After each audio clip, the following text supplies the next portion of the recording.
My self Dilip Kumar, assistant professor in R K college of pharmacy, Naini Prayagraj.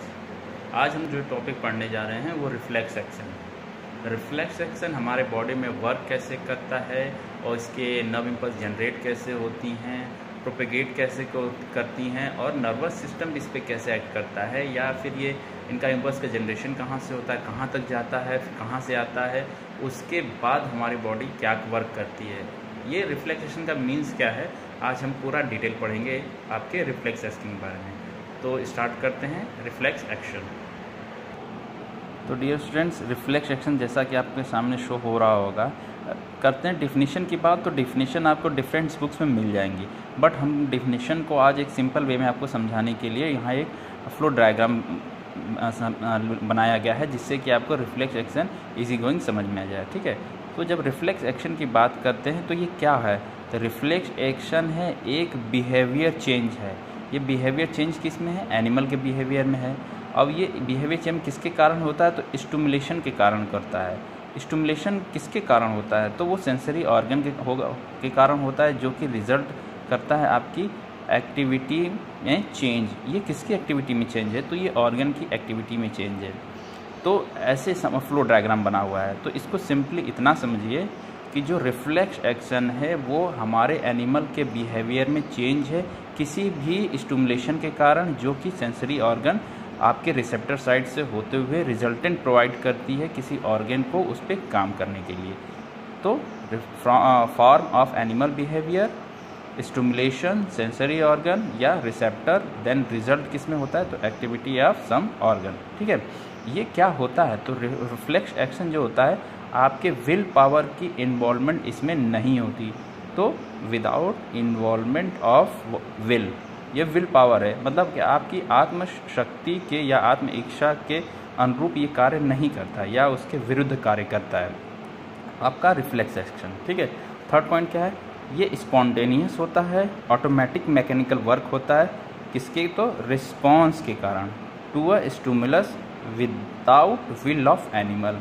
मतलब कि ये spontaneous है, ऑटोमेटिक मैकेनिकल बिहेवियर है, मैकेनिकल चेंज है, मैकेनिकल वर्क है, टू रिस्पॉन्स, किसके लिए रिस्पॉन्स करता है। अब ये रिस्पॉन्स किसको करेगा, तो स्टिमुलस को रिस्पॉन्स करेगा। जो स्टिमुलस आएगा उसके अकॉर्डिंग आपकी बॉडी रिस्पॉन्स करेगी, जो कि आपकी इच्छा के विरुद्ध होता है। ठीक है, तो अगर रिफ्लेक्स एक्शन की बात की जाए तो वो उसके लिए 5 चीज़ें होनी बहुत ही नेसेसरी है, या कहा जाए तो 5 थिंग्स आर नॉर्मल एसेंशियल, ज़रूरी हैं किसी भी रिफ्लेक्स एक्शन को परफॉर्म करने के लिए। पहला, रिसेप्टर, जहाँ पे वो जो भी स्टिमुलस आएगा वहाँ वो रिसेप्ट करेगा और वहाँ से वो इम्पल्स को आगे ले जाएगा। Second one, sensory nerve fibre, जो सेंसरी नर्व फाइबर्स, चूँकि हम पढ़ चुके हैं कि हमारी बॉडी में सेंसरी नर्व होती हैं, मोटर नर्व होती हैं और इंटर न्यूरॉन होती हैं। ठीक है, तो सेंसरी नर्व जैसा कि आप पढ़ चुके हैं कि डिफरेंट बॉडी ऑर्गन से सेंसेस को आपके माइंड तक या सेंट्रल नर्वस सिस्टम तक ले जाता है। तो पहला हो गया रिसेप्टर, जहाँ पे आपका स्टिमुलस कोई आएगा या कोई रिस्पॉन्स आएगा तो वो रिसेप्टर उसको रिसीव करेगा और वो सेंसरी नर्व फाइबर को देगा कि आप मैसेज को फर्दर आगे प्रोसीड करें। अब ये मैसेज यहाँ सेंसरी नर्व फाइबर से आपके सीएनएस में जाएगा। सीएनएस बोले तो सेंट्रल नर्वस सिस्टम, सीएनएस के एक पार्ट में जाएगा। ठीक है, वहाँ पे जो भी उस सेंसरी नर्व फाइबर्स के अकॉर्डिंग वर्क करना होगा वो वर्क करेगा और उसके बिहाफ में जो आपको मोटर नर्व फाइबर हैं वो मैसेज ले आएगा। ठीक, मैसेज मोटर नर्व फाइबर ले आता है, मोटर नर्व फाइबर काम ही होता है मैसेज को ले आना। ठीक है, अब ले आएगा कहाँ तक, इफेक्टर ऑर्गन, मतलब जिस ऑर्गन को काम करना है वहाँ तक।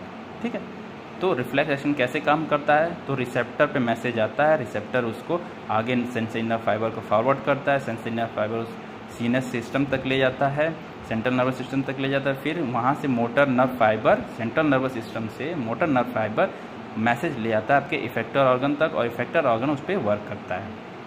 जैसे कि अगर एग्जांपल लिया जाए तो अगर आपके हाथों में पिन चुभती है तो आपका माइंड क्या करता है कि हाथ हटाने के लिए बोलता है, भाई हमको पिन चुभ गई है, हमको हाथ हटाना, हमको दर्द हो रहा है। तो वो पिन चुभने से लेके हाथ हटाने तक सारी प्रक्रिया आपके रिफ्लेक्स एक्शन पे ही वर्क करेगी। ये आपकी मर्जी से नहीं होता है। आपको पिन चुभी, अपने तुरंत हाथ हटा लिया, that is the reflex action. ठीक है, इसका एग्जांपल्स रिफ्लेक्स एक्शन का क्या क्या हो सकता है, तो जैसे closing of I on strong light, अगर आपकी आँखों पे बहुत तेज़ रोशनी पड़ती है अचानक से या चाहे जैसे, तो आपकी आँखें बंद हो जाती हैं। अचानक से भी बंद हो जाती हैं आपकी आँखें जब काफ़ी तेज़ रोशनी होती है। अगर रात में एग्जांपल देखा जाए, सिंपल एग्जांपल है, अगर रात में आप ड्राइविंग करते हैं तो सामने से अगर कोई डीपर देता है या आँखों पे रोशनी ज़्यादा चुभती है तो आँखें आपकी एक आध सेकंड के लिए बंद हो जाती हैं, ठीक है। सेकंड वन है withdrawal of limb when touch hot thing, वही सेम एग्जांपल हो गया कि अगर कुछ चीज़ें आपको गर्म महसूस होती हैं, आपके हाथ में उसको टच करता है गर्म चीज़ों को, तो लिम्ब उसको हटा लेता है, ठीक है। थर्ड वन है opening of mouth seeing favourite food, अगर आपकी मन पसंदीदा भोजन आपके सामने आ गया तो आपका मुंह खुल जाता है। और फोर्थ वन क्या है, typing riding a bicycle, typing हो गया, साइकिल को चलाना, ये भी आपका एक रिफ्लेक्स एक्शन ही है।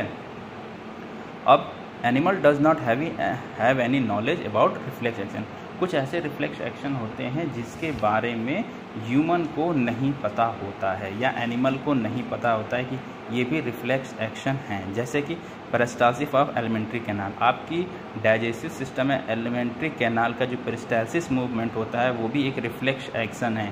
फूड को आप ऊपर से नीचे तक आपके फर्दर एलिमेंट्री कैनाल में आगे प्रोसीड कराने के लिए, वो भी एक तरह का आपका रिफ्लेक्स एक्शन है। बीटिंग ऑफ हार्ट, आपके दिल की धड़कन। और थर्ड वन है सिक्रीशन ऑफ, आपकी ग्लैंड से जो भी सिक्रीशन होता है वो भी एक रिफ्लेक्स एक्शन का होता है। बीटिंग ऑफ हार्ट का सपोज दैट कि अब अचानक से कोई चीज़ आपके सामने आ गई जिससे आपको डर लगने लगा, तो या डर लग गया अचानक से, तो आपकी हार्ट बीट काफ़ी तेज़ हो जाती है, ये भी आपका रिफ्लेक्स एक्शन में ही आता है।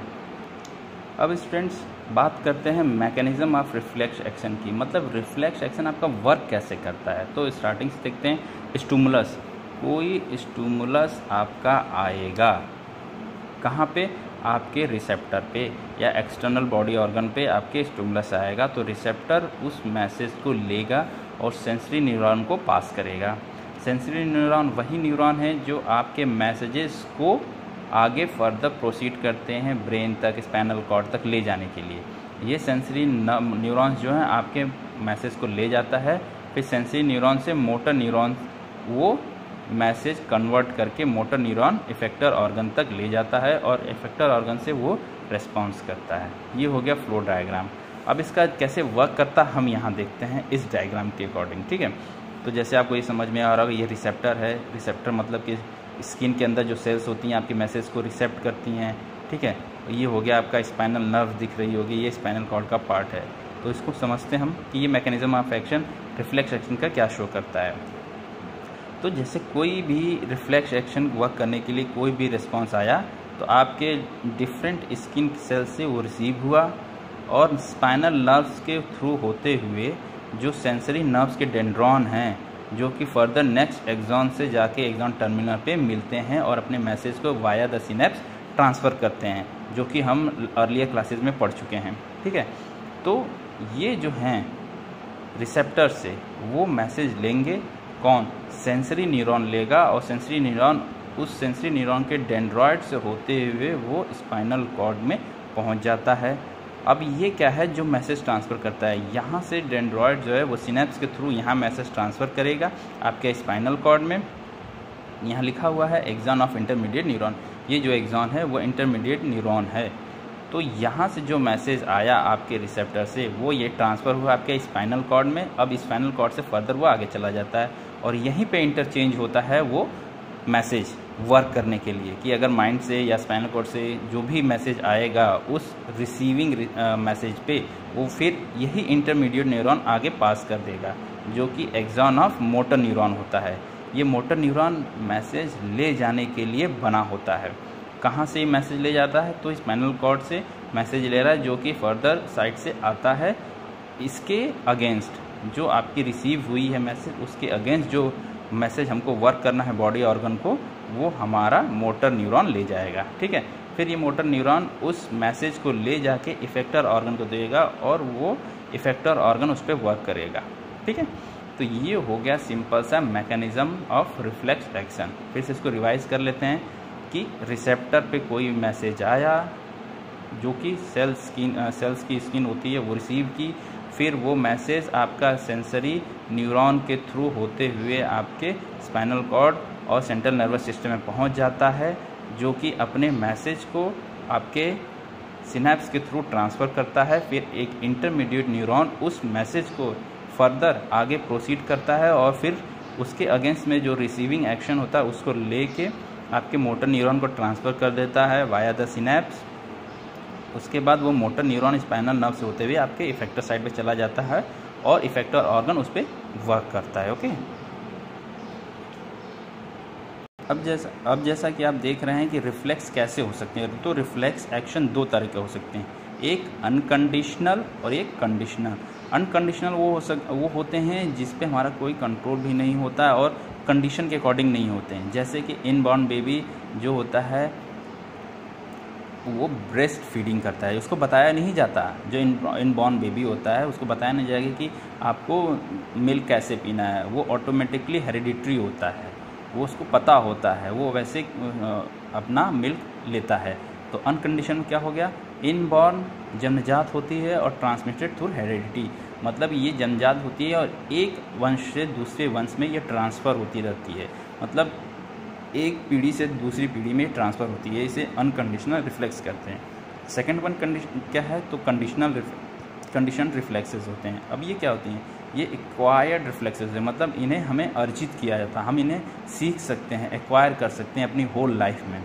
तो जिसमें पहला है डिपेंड ऑन प्रीवियस एक्सपीरियंस, हमारे पिछले कार्यों को किए गए अभ्यासों से जो हमें रिफ्लेक्सेस मिलते हैं वो, जैसे कि साइकिल चलाना, हम गिर जाते हैं फिर चलाना सीखते हैं, फिर गिरते हैं फिर चलाना सीखते हैं, तो एक टाइम ऐसा आता है कि हमें पूरी तरह से साइकिल चलाना आ जाता है। दैट मीन्स हमारा रिफ्लेक्स यहाँ पे काम करना स्टार्ट करता है, तो कि हमारा कंडीशनल होता है। दूसरा है ये क्या होता है, तो ये नॉन ट्रांसमिटेड बाय हेरिडिटी, ये एक पीढ़ी से दूसरी पीढ़ी में ट्रांसफ़र नहीं होता। कौन सा, कंडीशंस रिफ्लेक्सेस, ठीक है।